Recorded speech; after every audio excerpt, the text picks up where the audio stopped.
Alright, there's this artifact that we're going to be unlocking, and you have to go to this planet that's way off the beaten trail. Like, no one knows about it. Like, maybe in another galaxy. I don't know. But you go there and you talk to a guy named Balin Skull. What's that? Oh, sorry. Red Skull. And you can get the Soul Stone, apparently, if you, like, sacrifice a family member or something. It's epic.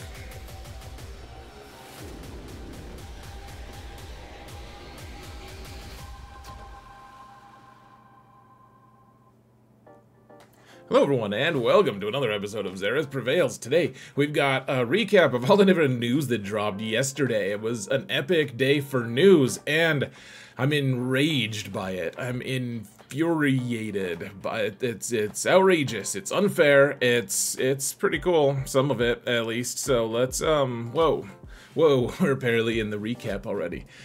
Guys, remember to hit that thumbs up button, please, and subscribe and comment. It helps this channel tremendously, and it's free for you.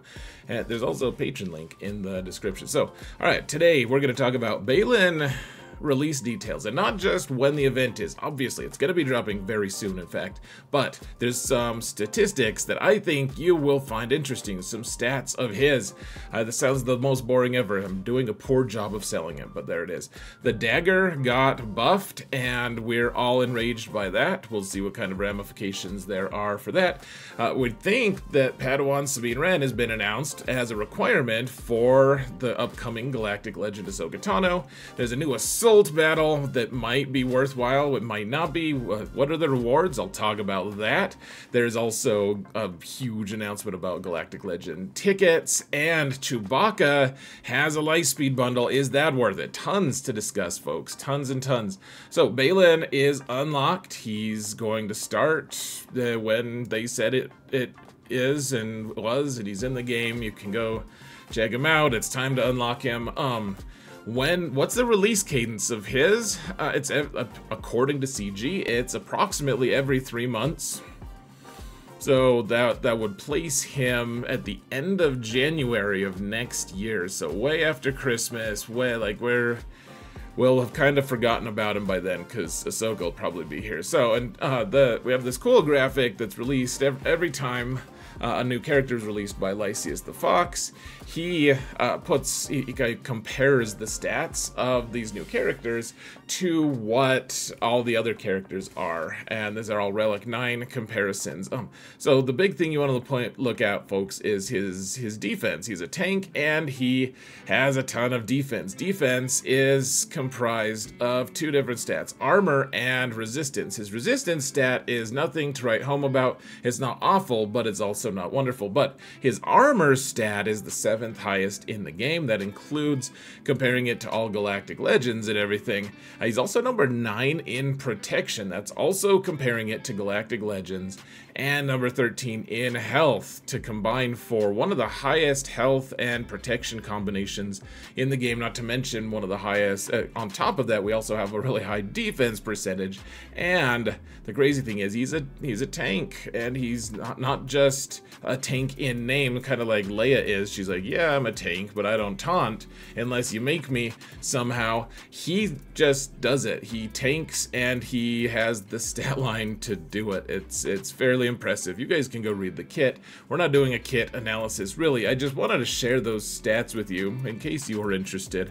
He's built for this. He's not just talk. I mean, he's gonna destroy things, guys. He really is. He's pretty interesting. So, beyond that, though, we all know Balin's coming. I'm sure there's been a million content creators talking about Balin.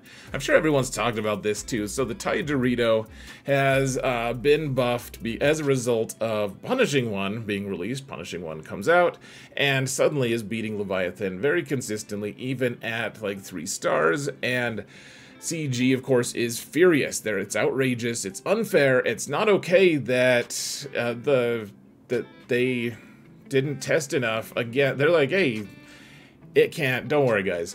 Punishing One can't beat Leviathan. We already tested it. We know. We've already told you guys it won't work. And then I don't know. Like,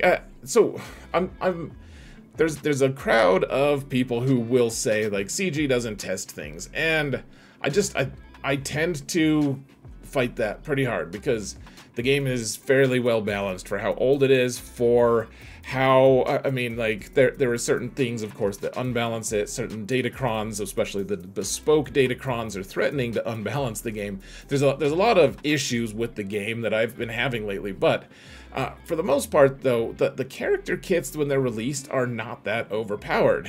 For the most part, that's usually the case. And so I'm like, they have to do some testing. Like, yeah, it looks bad right now, but they did enough testing to make sure it's not completely stupidly broken. You know, and this doesn't help my argument, though, folks. This doesn't help my argument at all. Well, they're like, dude, yeah, okay, we're releasing the punishing one, but you can't beat the best meta fleet out there. Obviously not. Obviously, you can't use this to beat. Like, you're gonna have a tough time, and then instantly.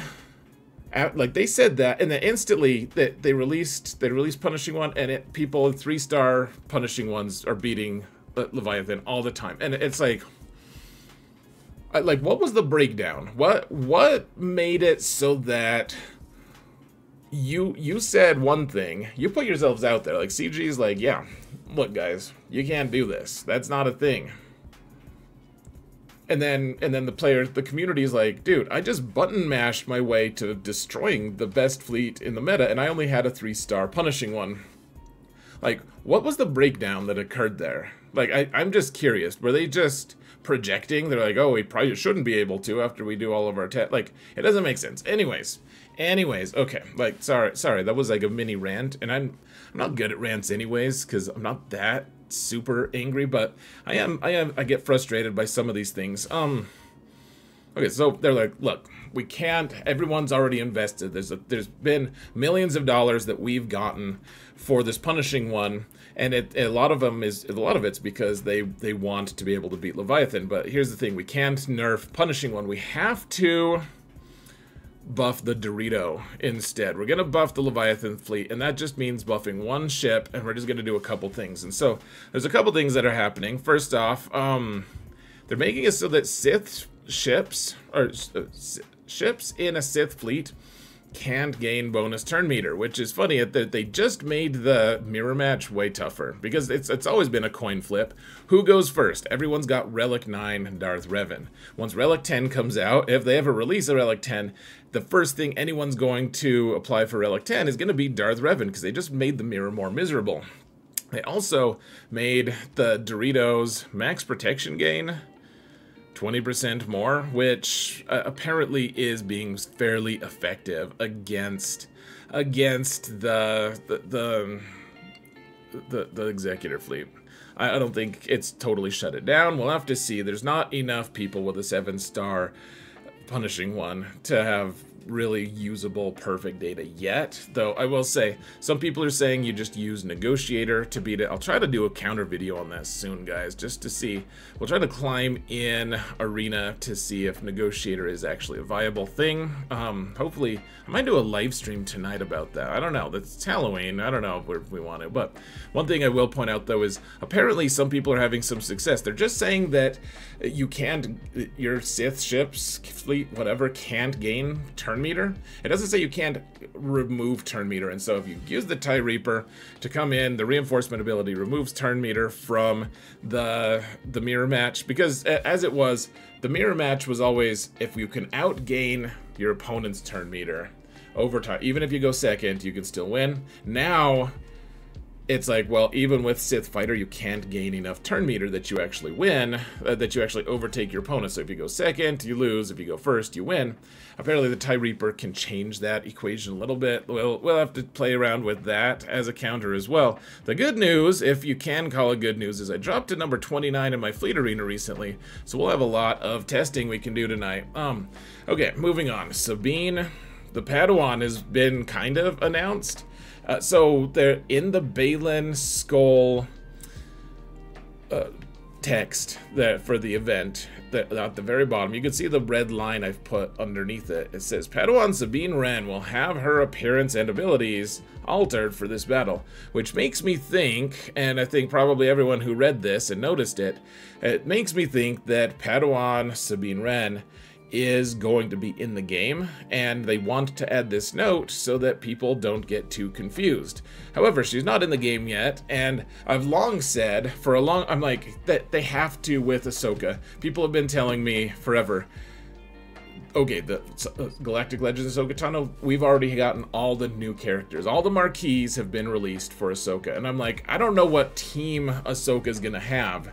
If she only has herself and Ezra, and everyone from the Ahsoka release is already farmable, like they're gonna just release a Galactic Legend that everyone can unlock day one, kind of for free. Like it's gonna be pretty easy to unlock her if we've already gotten the 3 marquee releases that she has. However, I don't think that's the case. I've said for a long time, Sabine is the one big missing key. You don't have to have Hu Yang, the droid, the know-it-all droid that's been around for millennia or whatever. They should listen to him more, by the way. If he's been around that long, it seems like he's less dismissible than you might think. But that's besides the point. I think that we have to have a Sabine, though, guys. Like, the current Sabine in the game, first off, she's super squishy. She's an old kit, guys. So old. Years old. Decades, possibly. She has the dark saber. She is not the same character as the one we see in the movie or the show, and I think that they should release a new, like, they should have a new character kit released. Otherwise, we would just have the new Ahsoka with Ezra and 3 randoms. Like, oh, hey, yeah, let's like add some clones or some random crap. Like, it doesn't make a lot of sense to me. Plus, they want to make people spend money before they release a new character, right? Before they release a Galactic Legend, they don't want us to get them for free. Yes, we have Relic 9 that we have to put on them. Yes, a lot of Relic 7 required, a lot of different characters. We want Ezra Bridger, Exile, all of this stuff. However, that's all fairly easy because of how long of time we've had to adjust to all of her requirements that they've announced. They've announced them for months at this point, and we've all prepped for it, at least the people who care about unlocking her right away. And so, what's going to be the price tag? They have to charge something. I mean, I'm not saying I would be upset, but I would be like, what are you guys, I'd be worried for them if they weren't gonna find some way to paywall this new character. Not that I love paywalls, but this game does require money to release and be able to operate, right? Like, we have to have the game.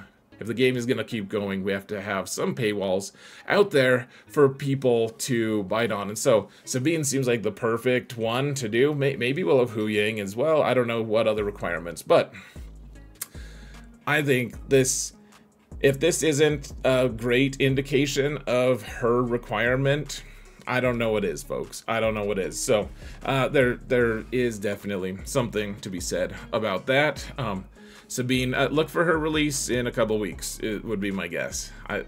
They're releasing Ahsoka way slower than I thought. By the way, if you missed it, Rex, the clone, the old Rex, is also a requirement. They released it at the very end of the Balin skull kit. I don't know if you care about that. I just thought I'd mention it. With Vanilla Soul Battle, this is really interesting to me. So people with older accounts, of course, this is a no-brainer. You want to go for it. This is new. It's okay. So they tested the old Assault, the most recent Assault Battle, and people are like, yeah, for sure, we're gonna go for these 2 guys at Relic 9. Hold on. Okay, my alarm was going off on my phone for some reason. So, anyways, they released the new Assault Battle, most recent one, and they were like, let's test the waters. Do people want to put some investment into Relic 9 for these Assault Battles? And the answer was overwhelmingly, even from me, was yeah, for sure, Relic 9 if we get good rewards for it. That they've upped the ante though, folks. Now they're saying, okay, you know those Imperial Remnant teams that all the content creators named Zareth are telling you can kind of skip unless you're going for Galactic Legend Ahsoka, because they're not a cohesive, coherent, good team yet until Thrawn is released as a Galactic Legend eventually. You know how that is? And people are like, oh yeah, those guys, I'm ignoring those because I am wisely following Zareth's every word of advice. They're like, well, you should disregard that scrub Zareth because, look, if you get Relic 9 on all 3 of the new Imperial Remnant guys, we're not saying the team's going to be good, but if you get Relic 9 on them, you can sim an assault battle that has one of either 5 droid brains, 5 Gearda keypads, or possibly 5 Omicron materials. See, that Scrub Zareth was wrong. Shouldn't be working on those guys. I mean, now I'll tell you guys, exclusive information from Zareth himself. It looks like we're gonna have to go full reverse on this, though. I'm not sure what. This is clearly a lesser priority than working on Obi-Wan and Qui-Gon, because this is 3 guys that are fairly like. What are you gonna do with them after that? If you're a new player, you're like, yeah, I'm getting all this cool stuff for my Relic 9 Imperial Remnant that have no place and no home, and like the other pieces of it are just like kind of out of reach and tough to get, and it's just such a bizarre thing. At least the old assault battle, like Qui-Gon and Obi-Wan, are going to be put in a lot of different really strong teams along the way until you can finally unlock Queen Amidala. These guys, they're in a weird place, and it's 3 characters. You have to get to Relic 9. It's a lot. It is really cool. Another thing that we can sim. I love that. Relic 9 to get good, meaningful gear. When are we gonna get Relic 10 and this is gonna matter way less? I don't know.